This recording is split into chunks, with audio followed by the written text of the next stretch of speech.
Villain হওয়ার সবচেয়ে বড় সুবিধা হচ্ছে অ্যাক্টিং করে মজা পাই। যেমন শাবানা আজমির চোখটা আমার ভালো লাগে, হাসিটা ভালো লাগে হচ্ছে অ্যাঞ্জেলিনা জোলির। ভিলেনদের মাঝে আমার নওয়াজুদ্দিনের অ্যাক্টিং ভালো লাগে। মামুর বুঠা কাকে লাত্তে কাকে লেগেছে, টাইগার খেলে গেছে। ক্লে আপনি আপনার পছন্দের দুটো কালার নিয়ে নিয়েছেন, আপনি আপনার মতো তৈরি করতে থাকুন। আর দর্শক, এখন আমরা র্যাপিড ফায়ার রাউন্ডে চলে যাব, দেখা যাক কি উত্তর পাওয়া যায়। ভিলেন হওয়ার সবচেয়ে বড় সুবিধা কি? ভিলেন হওয়ার সবচেয়ে বড় সুবিধা হচ্ছে অ্যাক্টিং করে মজা পাই। সিনেমার কোন সংলাপ বাস্তব জীবনে নিজের কাছেও ভালো লাগে? সেই বাস্তব জীবনে মজার সংলাপটা এখন পর্যন্ত দিতে পারিনি। আচ্ছা, আপনার স্ত্রী কি আপনার অভিনয় পছন্দ করে? না।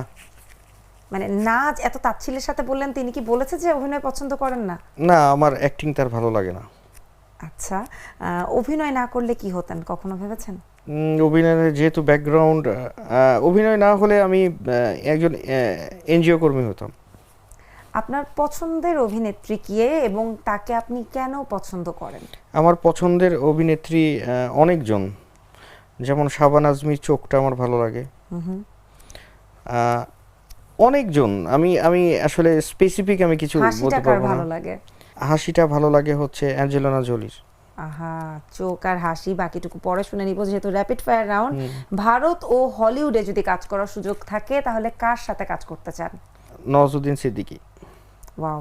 কোন চরিত্রে সুযোগ পেলে কোটি টাকাতেও রাজি হবেন না? মানে এমন একটা চরিত্র যেটা যদি আপনাকে করতে বলা হয় কোটি টাকা দিলেও আপনি রাজি হবেন না। শিশুর সাথে কোনো অমানবিকতা। দারুণ। ভিলেনের মধ্যে আপনার সবচেয়ে পছন্দের কে ভিলেনদের মাঝে? ভিলেনদের মাঝে আমার নওয়াজুদ্দিনের অ্যাক্টিং ভালো লাগে। দারুণ।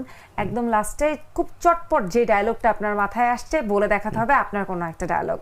মামুর বুঠা কাকে লাত্তে কাকে লেগেছে, টাইগার খেলে গেছে।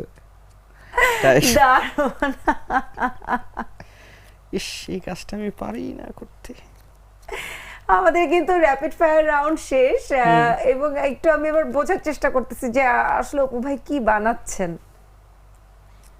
আরে দারুণ, এটা কি একটা ড্রাগন? দারুণ। যেহেতু যেহেতু এক দেখায় বুঝে গেলাম, আনডাউটেডলি আপনি খুবই সুন্দর করে বানিয়েছেন, এবং এটা একটা বিশেষ গুণ। আমার মনে হয় যে দর্শকরা আপনারা একটু জাজ করবেন এবং এই পর্যায়ে একটু কমেন্টে জানাবেন যে ড্রাগনটা আসলে কেমন বানিয়েছেন অপু ভাই। খুবই পচা। না না না না, একদমই না।